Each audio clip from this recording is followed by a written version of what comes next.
시편 102편 13절 14절입니다. 두 구절입니다. 함께 합독합니다. 시작.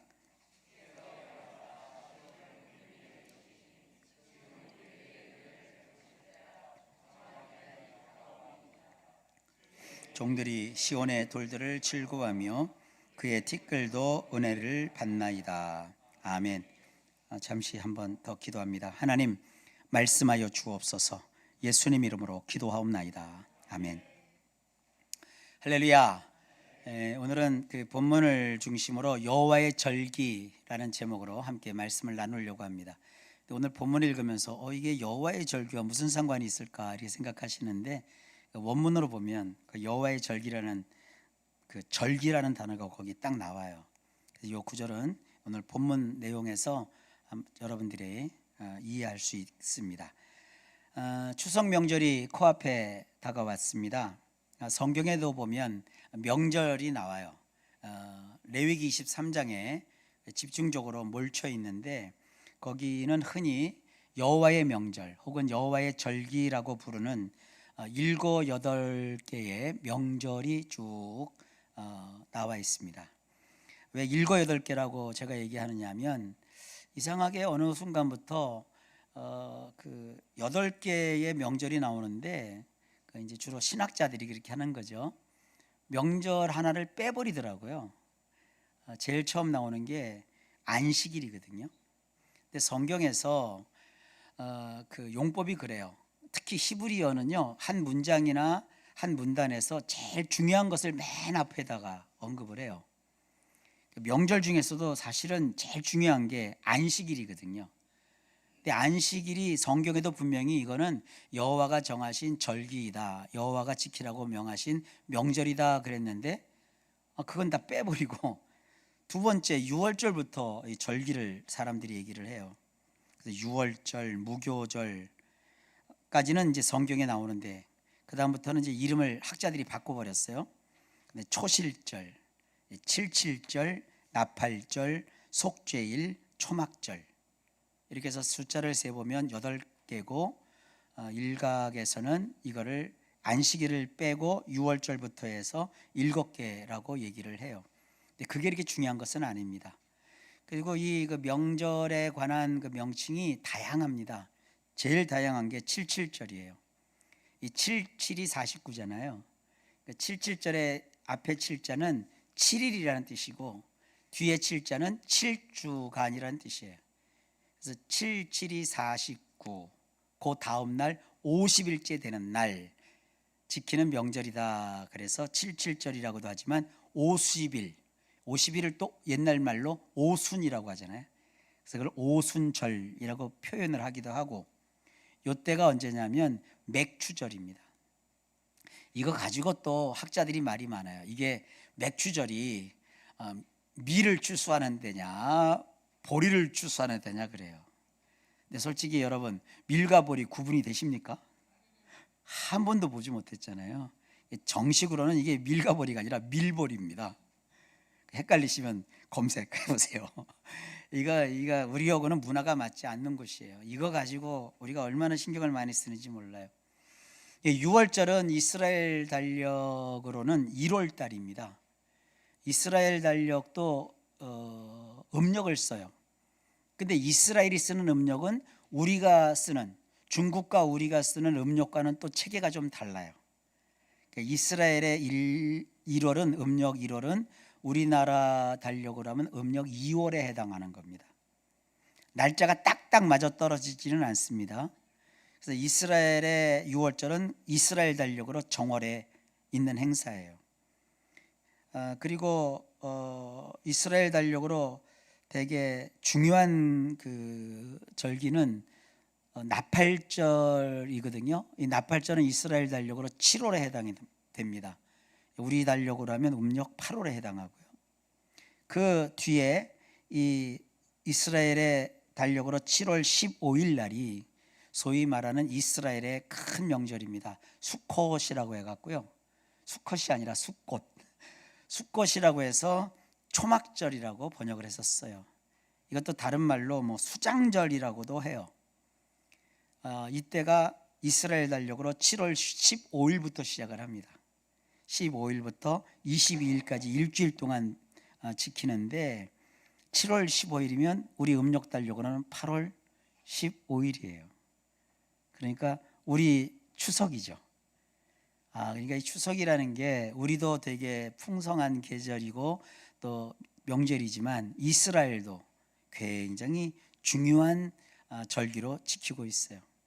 그러니까 이게 절기는 이날이 어떤 영적인 특별한 의미가 있어서가 아니라 농사를 짓는 그 풍습과 굉장히 많이 이렇게 사이클이 같아요. 우리도 되게 추석 때 되면 옛날을 치면 추석의 가을 거제를 거의 마무리하는 단계에 이르르잖아요.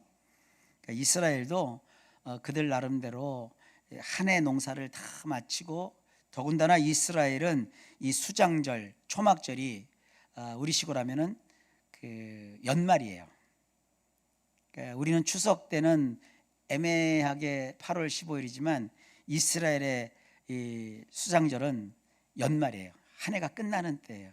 다 끝내놓고 창고에다 드리고 마무리를 하고 1년 동안 잘 살았습니다 주님, 그래서 다 끝내는 그런 뜻을 가지고 있어요. 자, 이스라엘도 이런 식으로 어떠한 그 주기에 따라서 계절의 흐름을 따라서 절기를 지켰거든요. 그게 바로 절기라는 말의 뜻이에요. 근데 이걸 가지고 특별히 영적인 의미를 부여하는 사람들이 오늘날 되게 많습니다. 이게 날짜가 교묘하게도 6월절에 우리 예수님이 참 재밌게도 6월절이 시작되는 그 직전 큰 날 하루 그 시간에 예수님이 십자가를 짊어지셨어요. 그 6월절을 행사를 할 때는 양을 잡아서 양고기를 먹잖아요. 양 잡는 날 예수님이 십자가에 달리셨어요. 그런 게 아주 특이하죠. 그리고 이스라엘 사람들이 죄를 완전히 없애는 의미로 누룩이 들어가 있지 않는, 발효시키지 않는 또 빵을 먹는 주간이 있거든요. 무교절이거든요. 그러니까 6월절날 양고기를 먹고, 그리고 곧이어서 다음 날 무교절이 되면, 무교절은 죄가 없는 그런 주간이에요. 죄가 없는 주간이라고 해서 일주일을 지키는데, 그 무교절 주간에 예수님이 무덤에 계셨어요. 예수님 무덤 속에 3일간 계셨잖아요. 물론 이제 3일 만에 부활하기도 하고 3일이 지난 다음에 부활하기도 하고, 뭐 학자들에 따라서 다 다르지만 그냥 우리는 3일 동안 계셨다 이렇게 생각하는 게 제일 편해요. 근데 그 시간에 예수님이 죽으셔서 무덤에 계신 이유가 뭐예요? 우리의 뭐를 없이 하시려고? 죄를 없이 하시려고. 그런 것이 이스라엘의 명절과 예수님의 그 삶과 연결이 되니까 특별한 의미가 있는 거죠. 그리고 그 주간에 그 6월절이 지난 주간의 그 주일날, 안식일 다음 날이 초실절이에요. 초실절은 뭐냐면 곡물을 첫 수확을 시작하는 날이에요. 그러니까 첫 수확을 해가지고 단을 잘라서 그 수확한 단을 흔드는 절기가 있어요. 그게 초실절입니다. 초실절. 근데 재밌게도 첫 열매를 따서 흔드는 그날 예수님이 새벽에 부활을 하셨어요. 그러니까 비슷하잖아요. 그래가지고 기독교에서 절기를 또 교회력이라고 해갖고 요 주간에 기독교는 무슨 절기를 지키느냐? 부활절을 지켜요. 이게 절기가 절묘해요. 그리고 그 뒤로부터 오순절이라고 하잖아요. 50일이 지났어요. 여러분, 예수님이 부활하시고 난 다음에 바로 가신 게 아니라 땅에서 한참 계셨죠? 40일을 더 계시잖아요. 그런 다음에 제자들이 보는 앞에서 하늘로 올라가시잖아요. 그리고 너희는 예루살렘을 떠나지 말고 아버지가 약속하신 성령을 기다리라 그러잖아요. 예루살렘에서 학자들에 의하면 마가의 다락방이라는 곳에 120명의 문도가 모여가지고 저녁 기도에 힘썼어요. 10일째 되는 날 오순절 날 누가 오시죠? 보내신다고 하신 성령께서 마가의 다락방에 있는 각 사람들에게 임하시더라고요. 불의 같이 갈라지는 것이 보이더니 각 사람 위에 성령이 임하고 성령이 말하게 하심을 따라 그리가 각기 다른 언어 곧 방언으로 말하기를 시작하므로 교회가 출발을 해요. 그게 바로 오순절이라. 그러니까 이게 구약의 절기와 이게 딱딱 맞아 떨어지는 게 참 재밌잖아요. 그리고 나중에 보면 이 초막절 수장절은 훗날 이루어질 그 예수님의 재림, 구원의 완성을 의미하는 절기라고 보통 해석을 해요. 그래서 이제 우리 그 기독교에서는 세 가지 큰 절기가 있다고 하면, 첫 번째로는 6월절 주간에는 우리는 부활절을 지키고, 그 다음에 77절 오순절을 성령이 오시고 교회가 탄생한 오순절을 지키고, 이 오순절이 사실은 기독교에서는 맥추절이라는 것으로 지켜요. 그 다음에 초막절을 우리는 대개 추수감사절이라고 해서 지켜요. 그러니까 이거는 뭐냐 하면 우리가 꼭 부활절을 지켜야 되고, 우리가 맥추절을 지켜야 되고, 우리가 추수감사절을 지켜야 된다, 이 얘기를 하는 게 아니에요. 구약의 절기는 다 우리 예수님과 관계가 되어 있어요. 연결되어 있고요. 그걸 그냥 알기만 하면 되는데 지나치게 요즘 이런 걸 강조합니다. 기독교 이단 중에 대표적으로 그 교주가 죽었다가 아직까지 깨어나지는 못했는데, 그 교주가 다시 살아 돌아올 것이라고 믿고 길 가는 사람들에게 당신은 하나님 어머니를 아십니까? 이런 사람들이 있어요. 그 사람들은 뭘 주장하느냐면 6월절을 지켜야 됩니다. 그것도 이렇게 막 얘기하고 다녀요. 그리고 우리 예수 믿는 분들도 그냥 온전하게 믿으면 되는데 자꾸 이스라엘을 너무 좋아해. 그래서 이스라엘의 국기가 이게 그 다윗의 그 별 그거 달린 이스라엘 그 깃발을 왜 들고 자꾸 나타나는지 모르겠어요. 그래갖고 뭐 이스라엘을 위해서 헌금을 합시다, 뭐 이스라엘의 성전을 회복시킵시다. 그것도 아무런 의미가 없어요. 좀 이따 이제 말씀을 들어보시면 알겠지만, 그런데 그런 종파들이 있어요. 그래서 뭐 예배를 드릴 때도 히브리어로 막 예배를 드리고. 근데 웃긴 게 히브리어가 그게 오늘날 현대 그 이스라엘 사람들이 쓰는 현대 히브리어고, 고대의 이 성경을 기록한 히브리어고는요, 이게 체제가 달라요. 발음도 다르고. 근데 고대의 이 히브리어는요, 성경을 기록한 히브리어는 죽은 언어예요. 사어예요. 사어. 다시 말해서 화석이 된 화석어예요. 그래서 고대 구약을 기록한 히브리어는 언어가 발전을 안 해요. 그냥 딱 죽어 있어요. 화석이 돼 있어서 얼마나 좋으냐, 1.1획도 고치질 않아요. 하나님은요, 하나님의 말씀을 화석이 된 쓰지 않는 용어인 히브리어로 딱 기록해 놓으셔가지고 누구도 그거를 변화시키지 못하도록 해 놓으셨어요. 그래서 의미가 있는 거지, 그걸 지금 끌어다가 뭐 교회에서 찬송할 때 히브리어로 찬양을 해야 된다고 그러고 히브리어로 시편을 읽어야 된다고. 근데 그런 걸 자꾸 주장하고 그걸 따라 다니는 사람들을 보면 조금 저는 이해가 안 돼요. 대한민국 사람은 우리말로 기도해야 되고, 대한민국 사람은 그냥 우리말 성경을 읽으면 되고, 대한민국 사람은 우리 세종이 임금께서 만들어주신 좋은 한글로 된 것을 가지고 우리가 서로 신앙의 나눔을 하면 되는 거지, 뭐 히브리어에 거기 뭐 특별히 뭐 금딱지가 붙여 있는 거 아니거든요. 근데도 왜 저처럼 막 그 시간을 내서 히브리어로 공부를 하고 히브리어로 성경을 보고 히브리어로 이해를 하고, 또 신약 같은 경우는 헬라어로 공부를 해야 되고 헬라어를 자꾸 따져야 되냐면은, 우리 번역된 한글로서는 그 고대 언어인 히브리어와 헬라어를 번역을 했어도 완벽하게 제 뜻을 다 싣지를 못하니까 성경에 담긴 뜻을 더 정확하게 알고 싶어서 우리 성도님들에게 더 분명하게 하나님 말씀을 전달해 주고자 그렇게 제가 연구해서 그걸 풀어서 우리말로 전하잖아요. 제가 전할 때 뭐 영어로 전합니까? 방언으로 전합니까? 현대 히브리어로 전합니까? 그럴 필요가 없는 거예요. 우리 성도들이 이해하는 우리들의 언어로, 젊은이들에게는 젊은이들의 언어로, 연세가 드신 분들은 연세 드신 분들의 언어로 그 감성을 실어서 우리에게 주신 하나님의 말씀이 무엇인지를 전하는 거예요.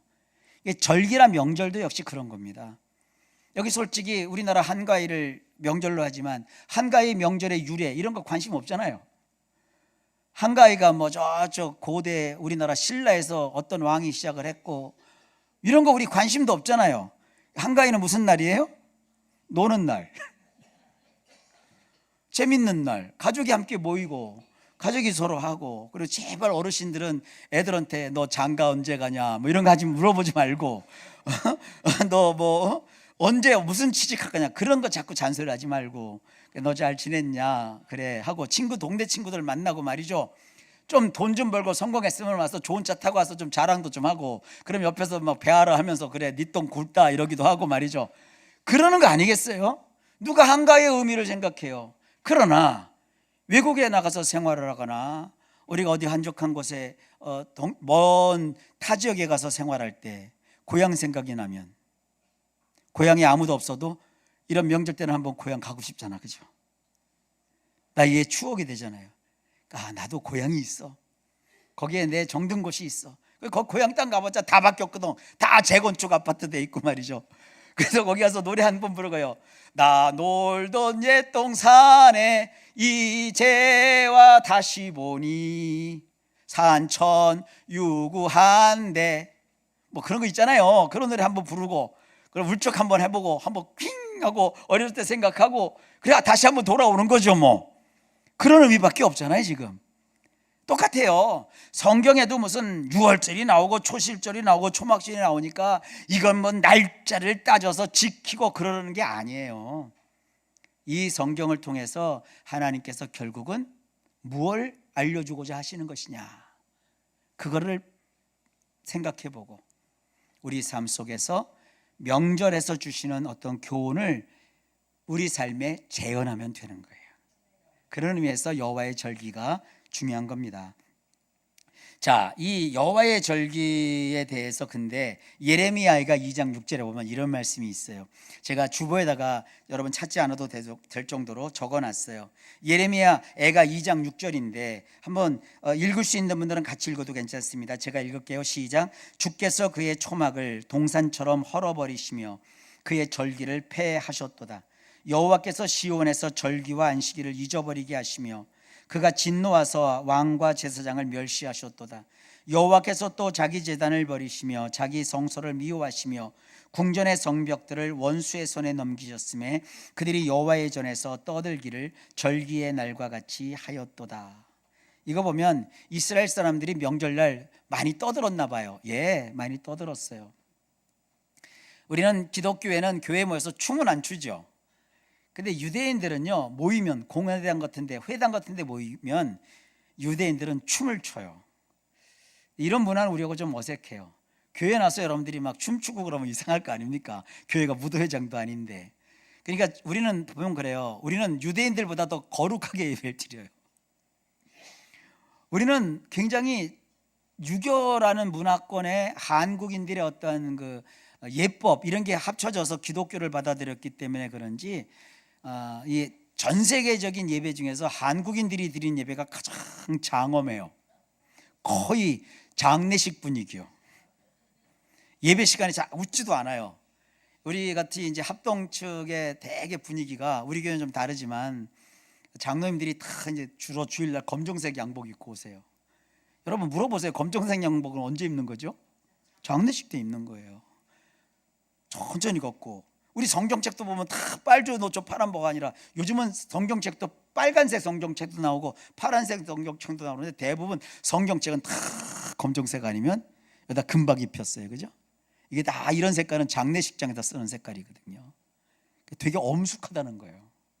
근데 정작 성경은 그렇지 않아요. 시끌벅적하는 거예요. 춤이 있고 노래가 있고, 또 춤과 노래가 맨정신으로 안 되니까 음식도 먹고 포도주도 마시고, 포도주가 표도 주스가 아닌 거 아시죠? 근데 성경에 보면 예수님도 별칭이 있으셨어요. 음식을 탐하고 술을 즐기는 분이다. 여러분 술 드시는 분들 오늘 자유를 얻지는 마세요. 건강이 굉장히 안 좋아요. 그러니까 적당히 드세요. 술 먹는다고 지옥 가는 건 아니다 이겁니다. 그러나 지옥은 안 가는데 병원에 가더라고요. 많이 드시면 병에 걸리더라고. 그러니까 그런 면에서 우리 믿는 사람들이 좀 조심하셔야 되고, 그리고 우리가 신앙생활할 때는 늘 생각하세요. 예수 믿고 살아갈 때는 운전하는 것과 같다. 아무리 술이 좋아도 운전할 때는 술을 안 드시잖아요. 우리가 이 땅에서 있을 때는 그냥 술 같은 거는 가급적 일상에서 좀 멀리하면 좋다. 그리고 예수님이요, 참 성경 노골적으로 좀 얘기합니다. 성경에 우리 예수님이요, 천국에 입성하시기 전에, 다시 말해서 십자가를 지시기 전에 최후의 만찬을 하시면서 뭐라고 하신 줄 아세요? 우린 최후의 만찬에 이것만 생각하죠. 떡을 떼어주시면서 내 몸이니까 먹어라, 잔을 나눠주시면서 내 피니까 받아라, 이런 거룩한 것만 너무 보셔. 근데 그 행간을 쫙 보세요. 아버지 나라에서 다시 이 포도주를 마시기까지, 그렇게 돼 있어요. 그러니까 우리 천국 가면요, 주님이 술자리 한번 갖자 이거요. 여러분들 그 젊은 남자분들 친구들 만나고 뭐라고 다 끝난 다음에, 야 다음에 우리 만나서 회포 한번 풀자, 그래요 안 그래요? 회포를 어떻게 풀어요? 커피 마시면서 홀짝홀짝? 아니잖아요. 술판을 벌이잖아요. 제가 뭐 술판 예찬자 아닙니다. 저 술 냄새도 못 맡는 거 여러분 아시잖아요. 냄새 못 맡아요. 진짜 아무것도 안 맡아요. 근데 주님은 그렇게 일상에서 우리 사람들이 필요하고 원하는 게 뭔지를 말씀하고 계세요. 여기 술을 기호 상품으로 생각하시고 이제 많이 즐기시는 분들도 계시는 걸 제가 모르지는 않아요. 대충은 아는데, 그러나 그 술에 너무 임박이지는 마세요. 왜냐하면 그 종교 지도자, 신앙적으로 남을 이끄는 사람은 술을 즐기시면 안 돼요. 술에 임박이면 안 돼요. 왜냐하면 사람이 술을 취하면요, 생각과 판단이 많이 흐려져요. 그래서 성경은 그런 면에서 우리를 염려해서 말씀하는 거지, 술에 무슨 특별한 작용이 있어서 지옥을 보내고 그런 건 아닙니다. 술은 그냥 우리가 볼 때는 고대 사회에서는 그냥 음료예요. 지금도 그렇잖아요. 독한 술은 우리 몸을 상하게 하고 뭐 그런 정도입니다. 그런데 이 축제 때는 술이 안 빠졌어요. 심하면 어떤 경우도 있습니까? 예수님이 요한복음에 최초로 일으킨 기적이 뭐예요? 물을 가지고 포도주를 만드셨어요. 근데 그 포도주가, 저 가르치신 우리 교수님은 포도주스라고 맨날 그러죠. 근데 그래요, 포도주스를 만들었다고 칩시다. 근데 그 못 넘어 주스가 마시면 취할까? 그래서 그 식주인이, 거기 나온 사람들이 뭐라 그래요? 얘는 이 물리 변한 포도주가 얼마나 좋았는지, 사람이 실컷 마시고 취한 뒤에는 이게 안 좋은 술을 내는데, 이 결혼식장에서는 질 좋은 포도주를 내놓으니 얼마나 좋으냐고 그랬거든요. 그러니까 예수님이 물로 포도주를 만들었더니 그 포도주는 막 이게 무슨 뭐 포도주스가 아니요, 포도주였어요. 그리고 심지어 구약에 보면, 여러분 확 깨셔야 됩니다. 지금 제가 깨려고 자꾸 얘기하는 거예요. 성전에 올라갈 때는 독주를 가지고 올라오라고 그랬어요. 근데 그 말씀이 맞다면 오늘 여러분들 독주 한 병씩 다 갖고 교회에 왔어야 돼. 이게 성전이잖아요. 그리고 하나님은 이렇게 독주를 드릴까? 그게 아니에요. 독주는요, 비싼 거예요. 구하기도 힘든 거예요. 우리나라 사람들이야 독주든 뭐든 그냥 10병씩 마시지만, 거기서는 그런 것은 정말 귀한 사람의 대접용이거든요. 교제용이거든요. 그러니까 성전에 올라갈 때 독주를 가지고 올라오는 것은 뭐냐면 아주 귀하고 소중한 만남을 가지라는 의미이기도 한 거예요. 그러니까 뜻을 잘 풀어보면 그 문화를 알면 그게 이해가 되는데, 문화는 다 제껴놓고 오직 독주만 눈에 들어오는 거예요. 독한 술, 순도가 높은 그 짜릿한 맛을 주는 술만 보고 하나님은 술을 마시겠구나, 이렇게 생각하시면 안 돼요. 그 당시의 문화가 그런 거예요. 그 지금으로 바꾸면 그겁니다. 성전에 올라올 때는 빈손으로 올라오지 말라 이거예요. 너의 삶에 정말 가치 있는 것, 소중한 것을 가지고 와서 사람들과 함께 나누면서 함께 지내라. 오늘날 교회가 절기가 필요 없는 건 아닙니다. 우리가 절기가 돼서 특히 대표적으로 부활절이나 맥주절이나 추수감사절에 우리가 소나 양이나 염소를 갖고 오지 않잖아요. 뭐를 드리죠? 헌금을 드리잖아요. 그런 헌금들은 제법 규모 있게 드리잖아요. 평상시에 약소한 헌금을 드렸던 분들도 절기가 되면 절기헌금을 해서 좀 특별히 두둑하게 하나님께 넣잖아요. 그런 물질이 모이면 교회는 재정에 부족한 부분을 채우고, 또 교회가 돕지 못했던 일을 돕고, 것도 수리할 부분을 수리하면서 요긴하게 쓰잖아요. 그런 거예요. 그러니까 절기, 폐지론 뭐 이런 것은 옳지 않습니다.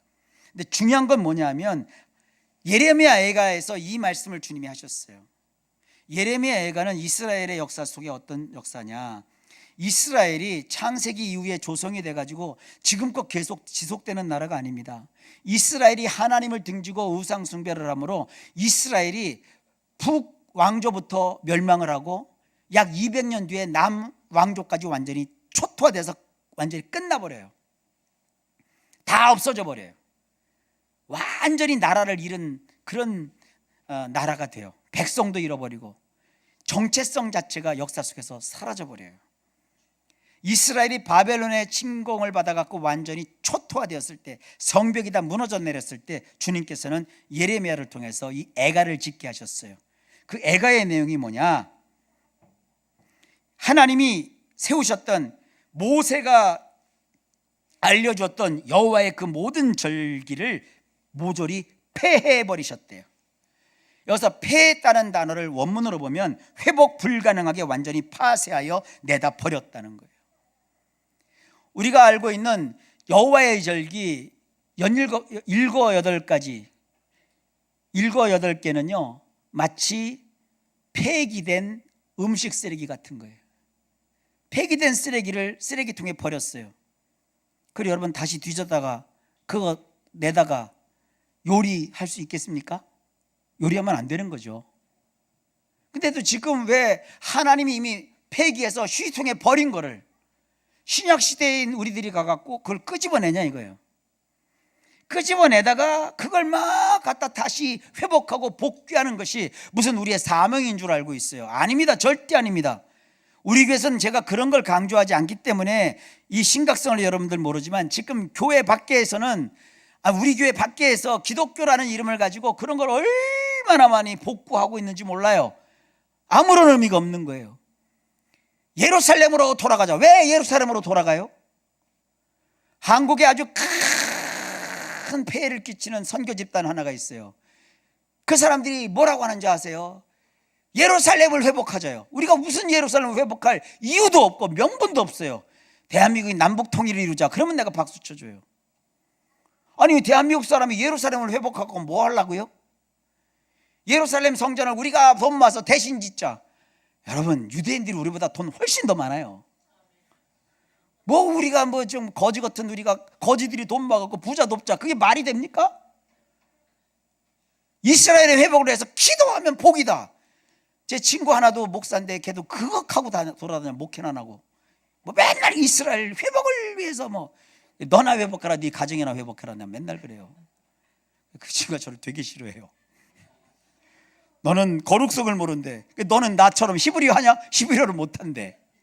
그리고 그 친구가 뭐 히브리어를 한 단어 두 단어 이렇게 하면서 예수님을 꼭 예수 그러면 되잖아요. 그러면 예수야, 예수와 그래. 야, 히브리어로 내가 정확하게 알려줄게. 예수아가 아니라 여호수아야. 뭐 웃겨요. 예수 그래야지. 우린 다 예수잖아, 그죠? 근데 뭐 말도 안 돼. 예수아 그래. 네 친구냐 예수가? 여러분 절대 그런 거 본받지 마세요. 그냥 우리는 우리 성경에 있는 대로 믿으시면 돼요. 한국 사람은 한국 사람으로 믿어야 그게 아름다운 거예요. 우리가 무슨 뭐 히브리어 발음이 어떻고 저떻고, 히브리어는 죽은 언어이기 때문에 발음이 어떻게 되는지 그들도 몰라요. 그러니까 우리는요 그냥 믿음을 가져야 돼. 우리는 그냥 우리 성경에 하나님을 여호와라고 번역해 쓰잖아요. 그냥 그러면 여호와라고 쓰면 돼. 근데 또 어떤 사람이 나와갖고 야훼 이래 또 해요. 사실 또 어떤 교단에서는 야훼가 아니라 야훼. 그게 왠지 왠지 발음이 잘 안 웃긴 게, 그게 바우라는 단어거든요. 바우. 이 바우는요 발음이 W라고 표기를 하는데, 이게 이응이라고 발음을 해도 되고 비읍으로 발음해도 되는 단어예요. 우리 단어는 그걸 표현할 말이 없어요. 그래서 야훼라고 해도 되고 야훼라고 해도 돼요. 근데 문제는 정작 유대인들은 하나님의 그 이름을 발음을 안 해요. 불경한 이름이라고 해갖고 발음을 하는 것은 불경스러운 일이라고 해서 발음을 안 해요. 그 불경한 짓을 누가 먼저 시작했느냐? 독일인들은 굉장히 똑똑하지만 불경해요. 독일인 신학자들이 여호와라는 발음하지 않는 그 발음을 그들이 발음했어요. 그게 야훼예요. 그걸 어설프게 신학을 한 사람들이 여호와라는 데서 여호와라고 하고 야훼 그래요. 그래서 저는 미국권에 있는 분들이 존중스러워요. 그분들은 그러면 우리 야훼도 하지 말고 히브리 보면은 하나님의 이름인 여호와를 그 옆에다가 이렇게 아도나이라고 표현했거든요. 그래서 아도나이를 영어로 번역하면 The Lord예요. 주님이에요. 그래서 차라리 미국인들은 여호와라는 대목에서 다 The Lord, 주님이라고 다 번역해서 써요. 실제로 그 미국의 영향을 받은 번역문에서는 지금 여호와라는 말을 빼버리고 다 주님이라고 다 대치를 했어요. 아마 우리 성경도 그렇게 번역한 성경이 이제 나오기 시작할 거예요. 근데요, 그건 하나님이 아저씨일 때나 통하는 얘기요. 우리는 근데 하나님이 누구요? 아빠 아버지요.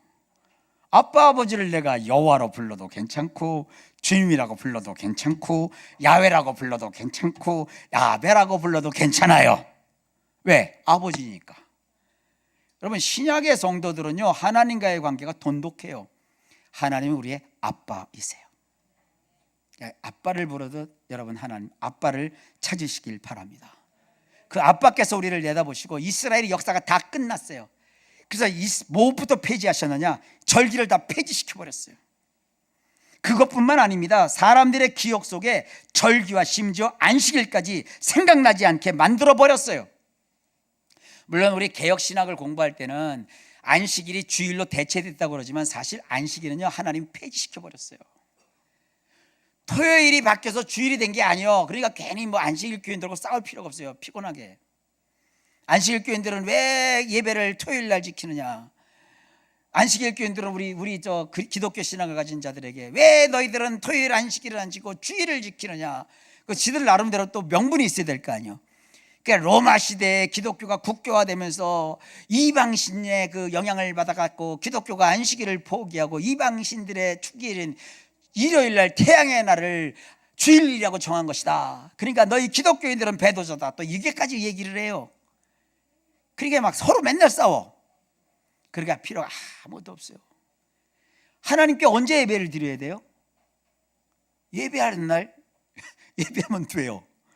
우리 그 개신교는 언제 예배하는 날로 다 정했죠? 주일날. 일요일이 사실은 태양의 날이잖아요. 그러니까 우리 예수 믿는 분들은 또 일요일이라는 말을 또 쓰면 안 되는데 태양의 날이라고. 이름이 그런 거지요. 모든 날이 다 주님의 날이요. 아니, 일요일날 직장 생활하는 분은 언제 예배 드릴 거예요? 또 이런 게 또 신앙이 되게 좋다고 생각해요. 나는 주일을 성수하기 때문에 주일날 일하는 직장은 안 가질래. 마음 편한 소리 하고 있어요. 그냥 직장이 그러면 월급 많이 주니까 일해요. 그리고 잠깐 화장실 나가고 우리 동영상으로 예배를 차라리 드려요. 그런 거에 승부 걸지 말아요. 주님께서는 말씀하셨어요. 모든 날이 같대요. 예수 믿는 사람들은. 서울의 남대문 시장에 그 주일 예배를 못 드리는 사람들을 위한 금요일 예배인가 목요일 예배가 있어요. 그게 이제 장사하시는 분들이 주일날 교회를 못 나가시는 분들이 본교회는 나가면 맨날 양심의 가책을 받는 거야. 목사님이 주일을 안 지키는 사람에게 화가 있을진저. 아이고, 우리 합동층에 그런 얘기가 있어요.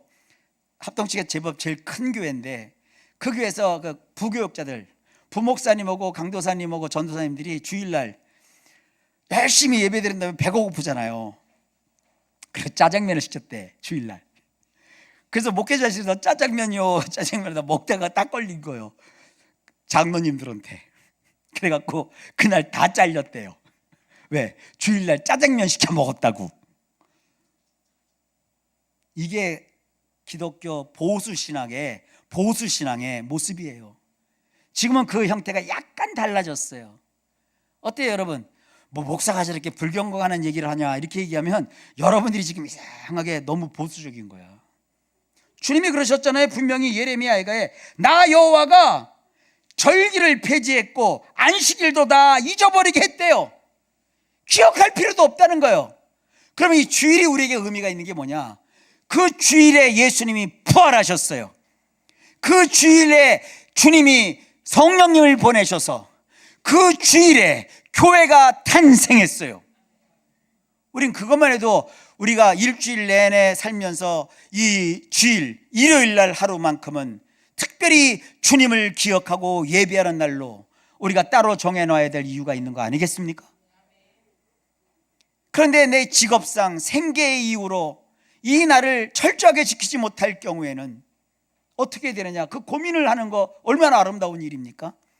그리고 그들이 그런 고민을 하지 않도록, 지금은 또 동영상이 있고 인터넷이 있는 시대이기 때문에 우리가 예배 드린 걸 또 동영상으로 제작해서 그들도 그 시간을 기억하고 함께 말씀을 나눌 수 있도록 이렇게 배려해 주는 것이 얼마나 좋은 것입니까? 이게 그야말로 4차 혁명 시대에 맞는 신앙하는 방법입니다.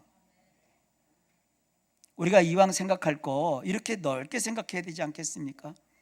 저희는 예수 그리스도를 믿는 데 있어서 환경이나 시간이, 장소가 우리를 막거나 하나님의 사랑에서 우리를 끊어낼 수가 없는 겁니다. 사람들이 어느 날부터인가 한국교회가 이 성경을 그대로 내 손으로 한번 베껴서 쓰는 것을 무슨 신앙의 대단한 것으로 알고 있어요. 우리 교회도 그것을 사명으로 여기고 4번인가 5번인가 4번을 다 성경을 필사하신 분이 다닌 적이 있어요. 지금은 다른 데 가셨지만 그분이 썼던 그 필사 성경 2권을 내가 사인도 해줬어요. 잘하셨다고. 글씨도 좋으세요. 근데요, 우리 교회에서 타교회로 이동한 이유가 뭔지 궁금하지 않습니까? 대신방 주간이었어요. 그 대신방 할 때는 집사님들, 권사님들 같이 막 한 10대 명이 대신방을 다녔어요. 근데 집집마다 다니면서 순번을 정해놓은 건 아니지만 A 집사님 그 집에 가서 기도 한 번 하고 B 집사님 기도 한 번 하는데, 이분 순서로 자기가 생각했는데 목사님이 자기를 기도를 안 시키고 자기보다 한참 밑에 있는 자를 기도를 시키더래. 그게 비쳤더라고. 성경 필사를 5번, 6번까지 하신 분이 그게 비쳤어. 그래서 옮겨갔어요. 어때요? 제가 잘못했나요? 그분을 딱 순서에 맡겼어야 되는데. 성경을 적어도 6번 정도 한 글자도 빼놓지 않고 필사할 정도면 거기서 필사하면서 뭘 배운 거예요 도대체? 글씨 연습한 것까? 성경에 뭐가 돼 있습니까? 상대방을 나보다 좋게 여기라. 아니 그 순서 하나 뒤바뀌었다고 자기의 뭐 명예가 실추가 됩니까? 그딴 식으로 신앙생활하면 뭐가 예쁘겠어요? 그런 거 안 해도 그저 양보할 줄 알고 남에게 문 먼저 열어주고 냉수 한 그릇 이렇게 대접해 줄 줄 아는 게, 그게 더 주님 나라에 복되지 않겠어요? 여러분, 껍데기만 예수쟁이 되지 마세요. 속 알맹이가 예수쟁이 되지 않겠습니까? 나는 제발 우리 성도님들 명함에는 나는 어느 교회 장로요 그런 거 쓰지 마세요. 세상에 어떤 목사님 이렇게 명함을 받으니까 막 장황해 막 직함을 다 입고 오다가 더 장한 건 금식기도 3번 성공한 목사. 아니 금식기도 3번 성공하면 뭐가 달라집니까? 밥을 같이 먹었는데 지가 혼자 다 처먹더라고. 여러분, 딱 와서 피자 한 판 나오면은 5사람이 먹으면 5등분을 딱 해놓고 자기 것만 챙겨 먹으면 될 거 아니에요. 먹을 때 못 먹으면 먹을 때 힘을 다 튀어놓고 그냥 지가 다 손점해놔. 음식마다 막 팍팍 묻혀갖고. 얼마나 민망하든지. 금식기도 3번 하신 분이요. 아니 금식기도 3번 하면 굶어도 사는 사람 아니요? 나는 40일 금식기도를 3번을 는커녕 한 번도 도전도 못 해봤어요. 앞으로도 안 할 거예요. 아니 주님이 하셨는데 내가 왜 해요? 지금 가뜩이나 살 빠져서 힘 없어 죽겠는데. 자 여러분, 뭐가 중요한 걸까요? 주님이 또 폐기한 게 한두 가지가 아니에요. 이거 제가 잘못 얘기하면은요, 우리 기독교 목사로서 내 스스로 지금 살점을 드러내는 행동인지 모르지만 제단도 다 헐어버리셨어요. 성소도 다 없애버리셨어요. 궁전도 없애버렸어요. 하나님의 전이라고 말하는 것도 다 없애버렸어요. 교회를 아무리 크게 짓더라도 멋있게 짓더라도 그건 하나님의 집이 될 수 없는 거예요. 하나님의 집은 바울이 얘기했어요. 우리 속이 하나님의 집이요. 우리 교회는 지금 집이 몇 개요? 하나님의 집이 몇 개요? 교회는 다만 뭐예요? 모임 장소예요. 예배하는 장소예요. 여기서 하나님의 말씀을 우리가 가르치는 교육 장소여야 돼요. 교육 장소니까 아이들이 모이도록, 아이들을 많이 모이도록 해야 돼요. 아이들을 가르칠 수 있는 많은 교사를 양육해야 돼요. 그들에게 가르칠 수 있는 좋은 공과를 우리가 생산하고 제작해야 돼요. 시스템을 갖춰야 돼요. 각종 교육 시스템을 갖추어서 그들을 계속 교육해야 돼요. 전 지금도 계속 기도하고 있습니다. 까짓 건 뭐 기도는 돈 들어가진 게 아니잖아요. 태석 아기로부터 하여간 아기를 낳기만 해라, 교회가 알아서 키워주겠다, 그런 거죠. 우리 다 나이 들잖아요. 은퇴하시면 교회가 다 알아서 장례식까지 책임져 주겠습니다, 이래야 되는 거 아니겠어요? 친구 없다고, 외롭다고, 일자리 없다고. 아니요, 이제 은퇴하신 분들은 막 할 수 있는 일을 엄청 줘야지 뭐. 교회가 돈만 쓰는 게 아니라 돈 벌 수 있는 길도 있을 거 아닙니까? 교회에다가 말이죠, 햄버거집 만들고, 교회에다가 말이죠, 카페 만들어갖고, 거기 고용되는 그 고용하는 사람들을, 교회 은퇴하신 분들을 다 알바로 세금으로 써. 예배 드리러 오는 사람들이 먹기도 하고 마시기도 해야 되니까. 뭐 그런 거 아니겠어요? 저의 환상일까요? 그 윌로우 크릭 교회라는 데 가봤어요. 시카고 변두리에 있는. 그 당시엔 세계에서 제일 큰 교회였어요. 교회 안에 저녁 시간에, 평일 저녁 시간에 왔더니 성도들이요, 저녁을 교회 와서 하시더라고. 교회 안에 카페테리아가 있는데요, 미국 음식이나 음식은 그 카페에 다 있어. 거기 종업원 일하는 분들은 다 교회 집사님, 장로님, 교인들이요. 그 시간에 막 하고, 또 그 교회 예배당 안에서는 또 매일매일 그 예배가 진행이 돼요. 그 옆에 또 아이들 교육관이 있는데, 아이들 교육관에는 또 교사들이 아이들을 위해서 막 우리식으로 하면 뽀로로 목장하고 막 아이들을 맞이하면서, 평일인데도 그렇게 막 아이들에게 가르치고. 이분들은 밖에서 일하고 교회로 퇴근을 하는구나. 교회에서 막 생활하고 자기들끼리 만나서 막 하하하 웃으면서 교제를 하고 운동도 하고. 그리고 그 교회는요, 교회 주차장 안에 큰 낚시터가 있어. 환상 아닙니까? 우리라고 못할 이유가 뭐 있어요? 그냥 어느 무너져가는 대학 캠퍼스 하나를 인수하면 될 거 아닙니까? 요즘 뭐 대학도 문 닫는데 우리 기도하자고, 뭐 어쨌든 뭐 기도는 그 돈 들어가는 거 아니잖아요. 그런 거예요. 여러분들, 교회라는 게 이 성냥갑처럼 교회당을 져놓고 거기서 장례식장에 가듯이 이렇게 하고 앉아있고, 주여 인도하소서. 그러니까 맨날 영화의 소재로 나오면 악당들은 다 교회 다녀. 나쁜 짓 하는 놈들은 다 예수쟁이요. 목사가 마약을 팔고 막, 이게 막 통해요. 그건 영화로 한번 딱 보고 지나가는 게 아니라 실제로 이제 목사가 뭘로 보일까? 어디 마약 잘 팔게 생겼어요? 교회 다니는 사람들은 찬송하는 것도 혐오스러워 이제. 그거 아니잖아요. 찬송은 우리 삶이 담겨 있잖아요. 하나님이 원하시는 게 그거예요. 그러니까 이렇게 노골적으로 정말 진심 어리게 나의 삶을 닮을 수 있는 그런 교회, 그런 신앙생활.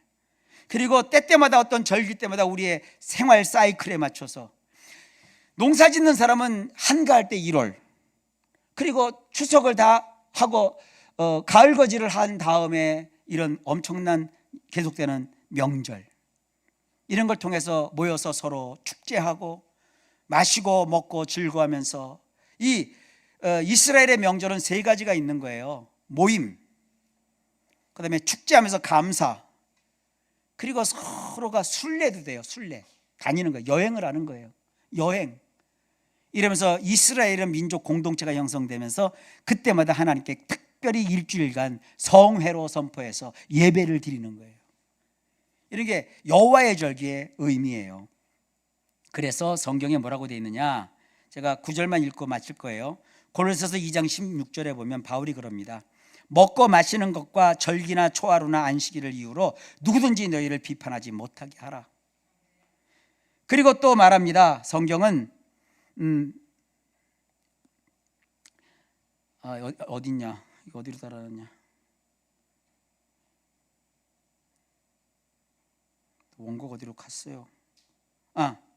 갈라디아서 4장 10절로 11절에 너희가 날과 달과 절기와 해를 삼가 지키니 내가 너희를 위하여 수고한 것이 헛될까 두려워하노라. 바울이 수고한 게 뭡니까? 복음을 위해서 수고했어요.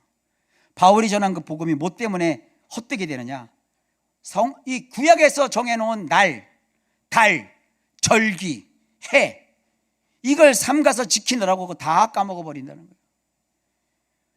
이게 한국계도 저도 이제 방송국 분위기도 알는데 이 무슨 한국이 웃기게 돌아가요.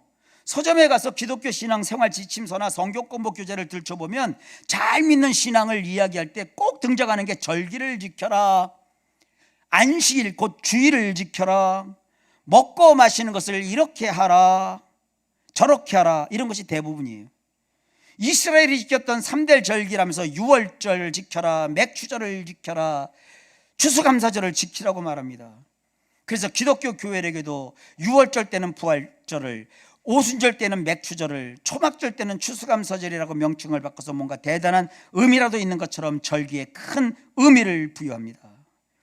안 해도 되는데 그걸 참된 신앙, 경건한 생활에 결부해서 뭔가 종교 냄새가 폴폴 나는 행동을 해야 진짜 신앙, 참된 그리스도인의 삶이 되는 것처럼 이야기합니다.